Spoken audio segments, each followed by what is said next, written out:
Notre histoire commence il y a environ 100 000 ans avec la présence de petits groupes d'hommes de Néandertal éparpillés dans toute l'Europe. C'était un genre d'hommes différents, mais il disparut lors de l'arrivée de populations de Cro-Magnons, nos ancêtres directs.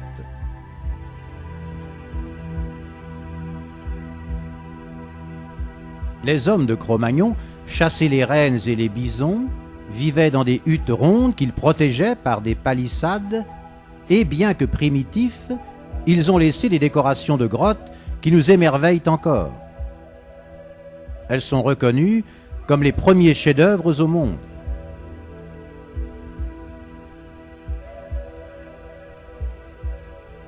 Nous sommes à la fin des grandes glaciations.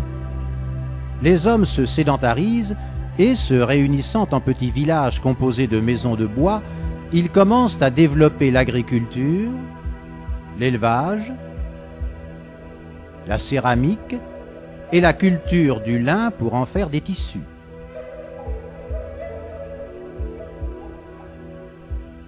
Suivant le culte des astres, ils construisent d'énormes temples mégalithiques pour calculer les cycles de la nature.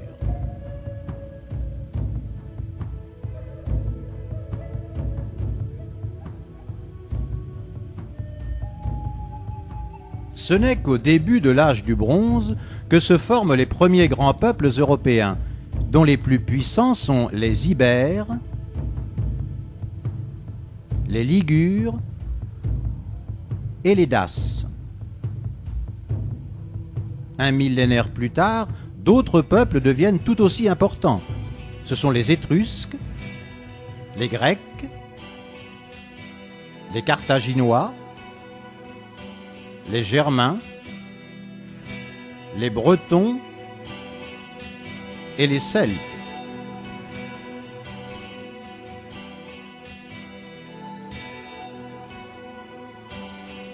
Les Celtes, peuple indo-européen provenant d'au-delà du Danube, avaient la renommée d'être riches et courageux.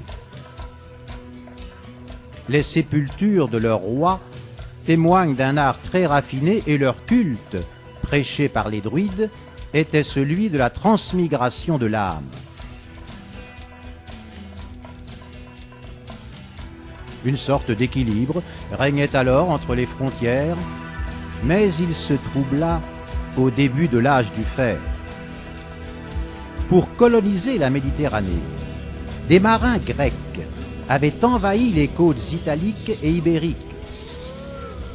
D'autres Grecs, les Phocéens, débarquaient aux Bouches-du-Rhône pour y fonder plusieurs cités, dont Massilia, qui devint la Marseille actuelle.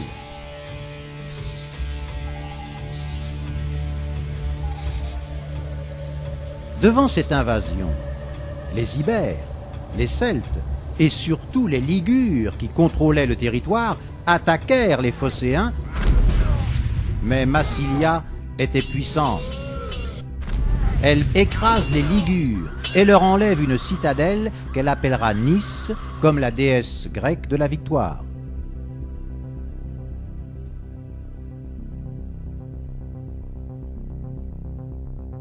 En Europe, entre-temps, les invasions continuaient. Les Carthaginois avaient annexé les terres des Ibères, tandis que les Germains, à la recherche d'un climat plus tempéré, avaient envahi en masse les terres des Celtes, et ce fut le chaos. La poussée des Germains fut si rude que certains peuples celtes s'enfuirent sur les terres des Bretons. D'autres furent repoussés vers la péninsule ibérique, vers les terres des Étrusques, le Danube, ou encore en Gaule, où ils seront appelés Gaulois.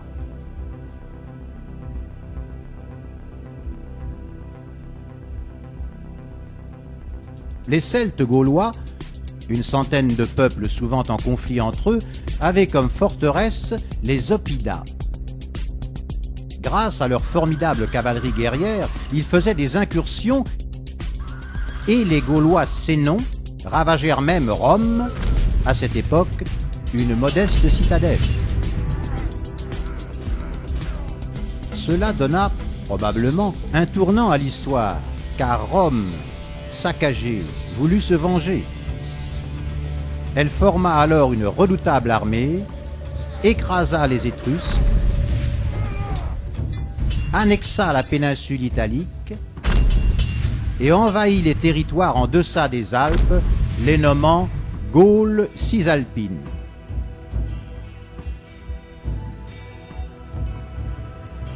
Les Gaulois saliens et arvernes, alarmés par l'avancée romaine, aidèrent alors les Carthaginois d'Hannibal lors de son invasion de l'Italie. Mais la République romaine, bien qu'attaquée sur ses propres terres, était devenue une véritable machine de guerre. Elle contre-attaqua, battit les troupes d'Hannibal et effaça Carthage pour toujours. Puis, pour contrôler la Méditerranée, occupa la péninsule ibérique et la Grèce, s'arrêtant menaçante aux frontières de la Gaule. Les riches Gaulois édouins, tout comme Marseille, préférèrent s'allier à Rome plutôt que la combattre. Les Saliens, au contraire, formèrent une coalition et attaquèrent Marseille. Rome, elle, n'attendait que ça. Ses légions passèrent alors les Alpes, écrasèrent la coalition gauloise et sur les territoires soumis fondèrent la Gaule narbonnaise.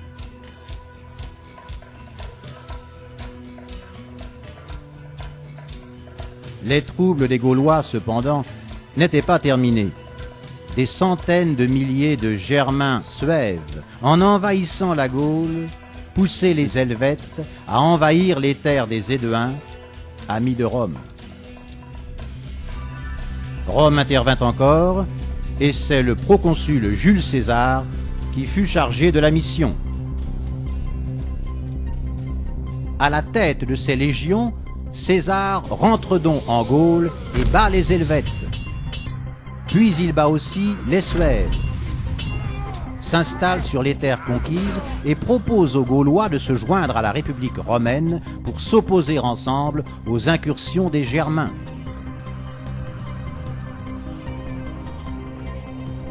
Les Gaulois, préoccupés par la présence des troupes romaines sur leurs terres, refusèrent.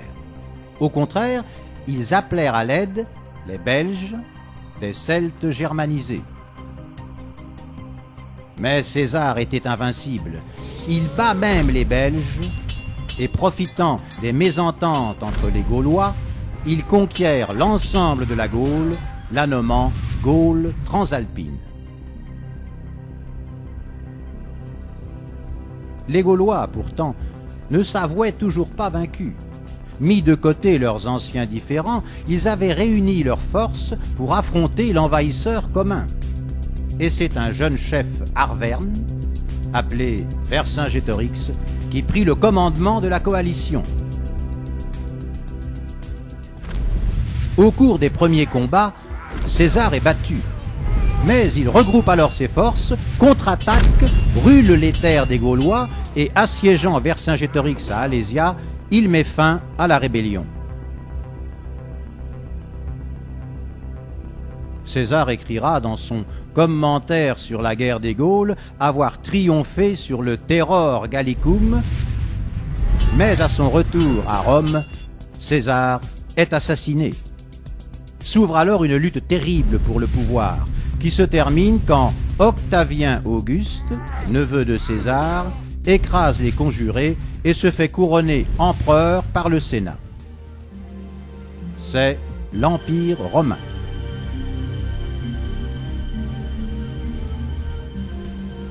Pour mieux contrôler la Gaule transalpine, Octavien Auguste la divise en Gaule lyonnaise, Aquitaine et Belgique.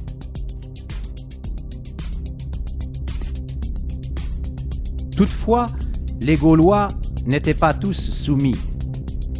Bien que prenant la citoyenneté romaine et accédant au Sénat, certains d'entre eux voulurent encore se rebeller. Rome les réprima alors si durement que la Gaule entière dut accepter la paix romaine. C'était une paix armée, mais la supériorité militaire de l'Empire permettait au commerce de se développer en toute tranquillité. Rome continue ses conquêtes sur l'île britannique et annexe les terres des Daces. Pourtant, sa longue paix devait trouver sa fin. Arrivant d'Asie, des hordes de Mongols huns et de Turcs alains dévastaient tout sur leur passage.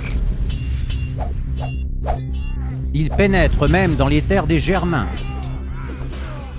refoulant les Goths vers la mer Noire, et les Francs, les Alamans et les Burgondes vers les terres des Gaulois. C'est à nouveau le chaos. Les frontières de l'Empire sont renversées. Rome réagit alors. Ses troupes battent les Francs, les confinant au nord, puis elles battent aussi les Alamans, les repoussant vers le Rhin.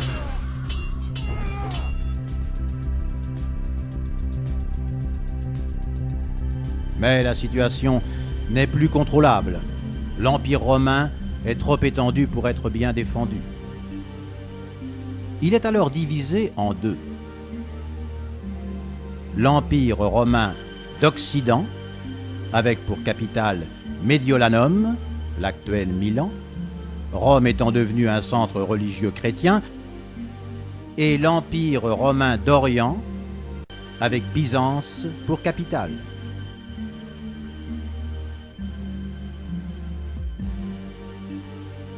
Cependant, affaibli par les Germains, l'Empire romain d'Occident doit aussitôt abandonner l'île britannique aux Saxons.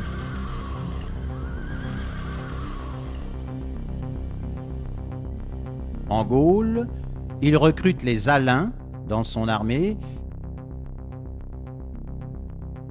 et assigne aux Burgondes un large territoire en Gaule lyonnaise. Mais la pression des Huns d'Attila ne donnait pas de répit aux Germains. Les Suèves et les Vandales, refoulés en Gaule, la traversent pour enfin s'établir en Espagne et en Afrique, tandis que les Hérules, poussés en Italie, la saccagent en déposant l'empereur romain d'Occident. Pour Rome, symbole de la chrétienté, c'était la fin. Mais Byzance s'oppose. Il s'accorde avec le prestigieux peuple des Goths, qui transitait sur son empire, et leur donne la tâche de libérer l'Italie. En échange, ils auront des territoires en Gaule. Les Goths se remirent donc en marche et, arrivés en Italie, ils écrasèrent les Hérules. Puis ils se divisèrent en deux peuples. Les Visigoths, qui, joints aux dernières troupes romaines, vont chasser les Huns pour enfin s'installer en Aquitaine,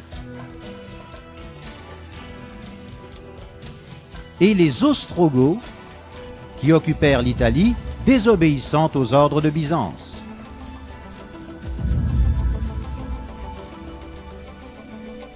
Tandis que les Huns, en fuite, poussaient les Slaves à envahir les plaines de l'Est, la Gaule, remplie de royaumes barbares qui se faisaient la guerre entre eux, devenait terre de conquête. Et c'est Childéric Ier, roi mérovingien des Francs saliens, qui attaque en premier et annexe les territoires limitrophes. Son fils, Clovis, plus ambitieux, s'élance de Tournai pour conquérir l'ensemble de la Gaule. Les Francs étaient alors puissants. Clovis bat et annexe le dernier bastion romain en Gaule, bat les Burgondes et s'allie avec eux, bat les Visigoths, les repoussant en Espagne, puis il bat même les Alamans, étendant son royaume jusqu'à la Haute-Rhénanie. Enfin, conscient de la force d'union de l'Église, il se fait baptiser chrétien, obtenant le titre d'Auguste par le pape.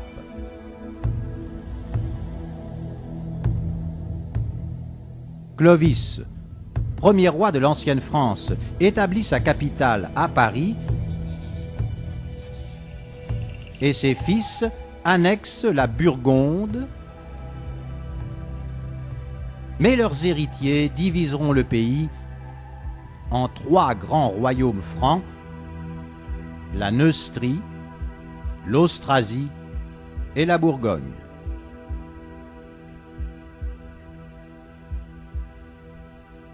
Tandis que les Byzantins chassaient les Ostrogoths de l'Italie,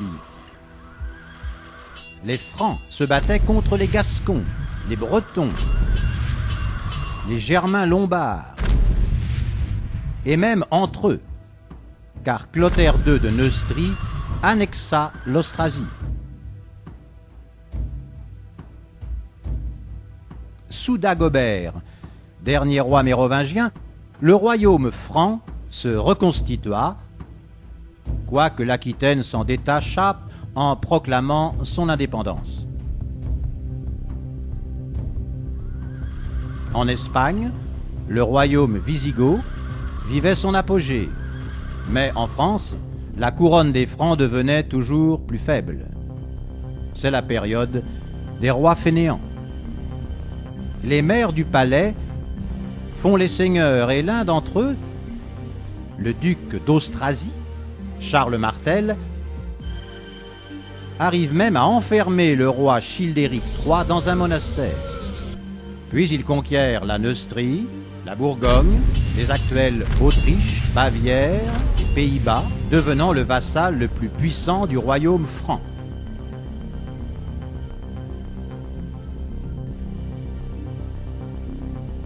En Europe, entre-temps, un nouveau grand danger approche. Les armées d'une nouvelle foi, l'islam, après avoir conquis les possessions orientales de l'Empire byzantin, avancent vers les Balkans. Mais ils sont repoussés par les Bulgares. Ils passent alors par l'Afrique, envahissent la péninsule ibérique et écrasent les Visigoths. Ce sont les musulmans.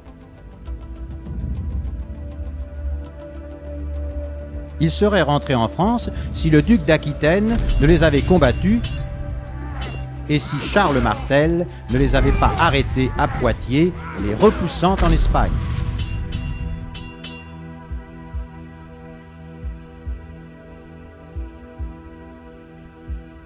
À Charles Martel succédèrent ses fils, Carloman et Pépin le Bref, mais comme Carloman choisit la vie monastique, Pépin resta seul au pouvoir. Il déposa alors définitivement Childéric III et se proclama roi des Francs à sa place. Mais sa couronne n'était pas légitime. Il avait besoin de l'Église et l'occasion se présenta avec une invasion des Lombards à Rome. Le pape Étienne II appelle à l'aide Pépin le Bref, qui rentre alors en Italie et bat les Lombards. En récompense, il est sacré unique et légitime roi des Francs.